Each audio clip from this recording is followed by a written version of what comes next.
Hello, Mets fan here in the Philippines. The Mets just lost against the Washington Nationals. They took the series 2-3.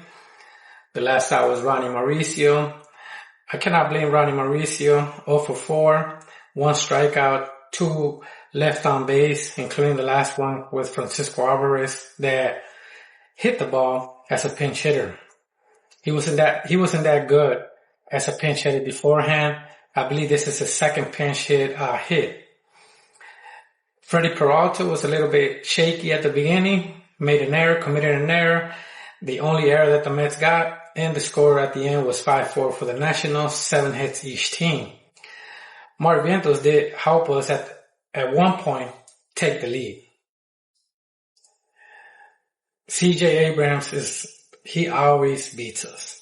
And he gave the Nationals the lead that they got the victory against Luke Weaver. Now, Freddie Peralta, 6 innings, 3 runs, 1 earned. At the same time, he created that error. 6 strikeouts. Rayleigh, 1 inning, 2 strikeouts. Weaver, like I said, 2 runs in 1 inning. And Williams, 1 hit. I forgot what he did that I didn't like, but since I can't think about it, I'm not going to cover it. But I believe that Carlos Mendoza might not hop in that plane to Anaheim. That's just my own personal opinion. At the same time, we have to look at what pitchers we have coming, and do I think we're going to be victorious on those? I'm not sure about that. As a matter of fact, I know one of them is going to be Brandon Sprout. He's going to be the main player that I think is going to either give us the win or loss. And one thing that I want to cover on that is that there's 2 things that I want to cover in the pitching. The first one is the last 2-3 pitchers. I feel like, I'll be honest, even as a Mets fan, I feel that it's hard to win. Then we have Freddie Peralta, Clay Holmes, and Nolan McLean. You're just hoping that we produce runs, just like today. We got 4 runs. 4 runs against a pitcher. Let me look at him again, because I don't want to make the wrong things, saying the wrong things. But the 2 pitchers that the Nationals put at the beginning was a 8.23 ERA and a 4.76, and we only managed to score 4. The other 2 were 2.63 and a 2.84 with Lovelady, that he flip-flops with the Mets in the Nationals, and Barland. Brandon Sprout, like I said, there's the back end of our pitching. I feel like we're going to lose those games. Die-hard Mets fan, but I want to be honest. Him, Peterson now, we could add Kodai Senga if we really want to add him, but he's in the injury list. Sean Manaea, I didn't cover yesterday's game, but Peterson looked terrible. They called the bullpen. He probably got relieved. Then he turned around and he saw Sean Manaea coming in, and he said, oh man, those runs on base are going to be part of my ERA now. And sure enough, Sean Manaea, boom, ERA skyrocket now. It didn't skyrocket because it was already up. Other things is, I don't know why we didn't bunt. I believe in the 8th inning, but at the same time, if I look at every play afterwards, Vientos line drive to second, it would have still been the same thing, but playing on third base. But the pitcher would try to avoid anything on the ground. So we could look at that type of, those areas. And I could tell that Carlos Mendoza is trying to win. And the reason for that is because we're bunting. We got 2 bunts.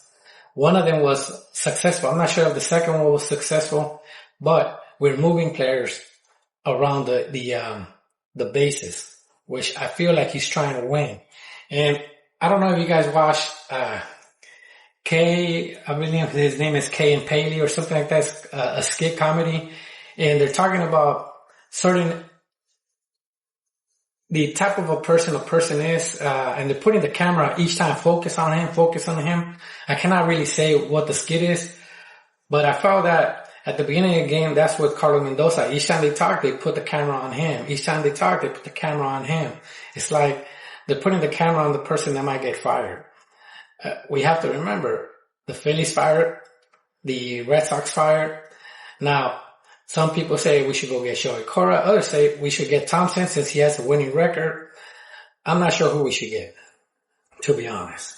I don't know. It's hard to pick somebody. Now, going back to the team, I already talked about the pitching, but I want to also talk about the free agents that are happening next for the Mets. We already know Freddie Peralta is a free agent, but we also have Clay Holmes that will opt out. We have to look at what our rotation is going to look like. I know we cannot think ahead, but look at the rotation we have for next year. After Nolan McLean, what do we have? Peterson, McGill, Kodai Senga, Brandon Sprout. Like, what kind of pitching style? What kind of pitching is that? Tobias Myers, hopefully now, the way the pitching is looking. When it comes to also other things that I saw, they put Slater. I don't know why they put Slater to hit when they have Melendez. That's the player that I thought was going to bunt, but he didn't.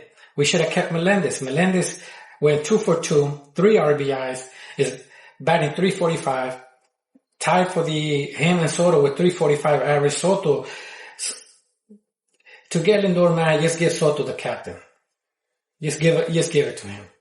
He deserves it. The guy, 2 for 3, 2 runs, 1 walk, like I said, a .345 average.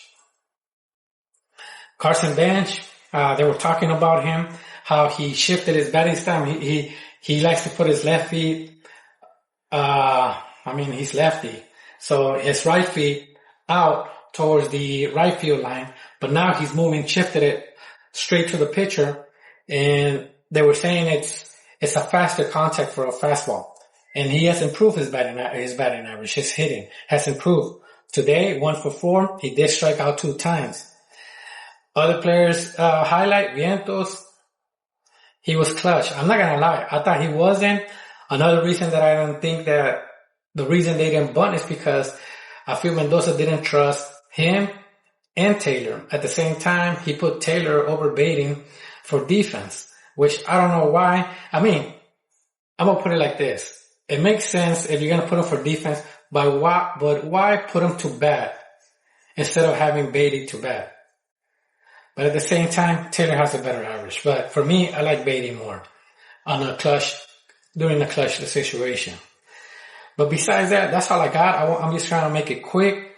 We did use Peralta, Rayleigh, Weaver, Williams. We are going to Anaheim. I believe the next pitcher we have, let me just double check, is going to be Brandon Sprout. Let me just check again if that's correct.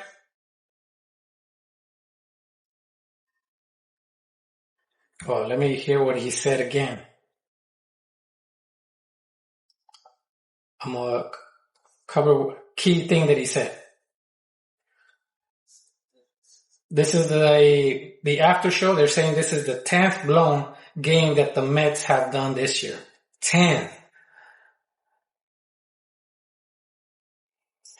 Roberts went to the DL also. Lindor's in the DL.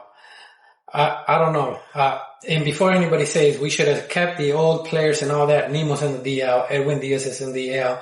Look at Pete Alonso's average. I ain't trying to hear that either. It would have been a bad team still. That's just my own personal opinion right now. Let me look at who was the pitcher. I was trying to look at that for tomorrow. Like I said, I think it was Brandon Sprout, but I'm not sure. I still don't know. I'm trying to look at MLB on 2 sites, and one of them is live. Probably not that good. It's going to be Brandon Sprout, the starter. And the following day is going to be Nolan McLean. So if we go 1-1, hopefully McLean wins. These guys are not getting run support. I believe McLean is 1-2, Freddie Peralta 1-3. Those are 2 of our best pitchers with Clay Holmes. Anyways, that's all I got for the Mets. Let's go Mets still. Still diehard Mets fan. I'm looking at this year, next year. Like I said, I like AJ Ewing. He's still in the minors. We should, I cannot even say nothing. It's not my job in the line. Oh, and another thing about managers. The Mets life expectancy for a manager is 3+ years. The two most that managed the most years is Terry Collins, 7+, and Davey Johnson, 7+. Both of them took us to the World Series. Davey Johnson is the last one that got us the World Series. But that's all I got. Thank you. Thank you for watching. Have a good day.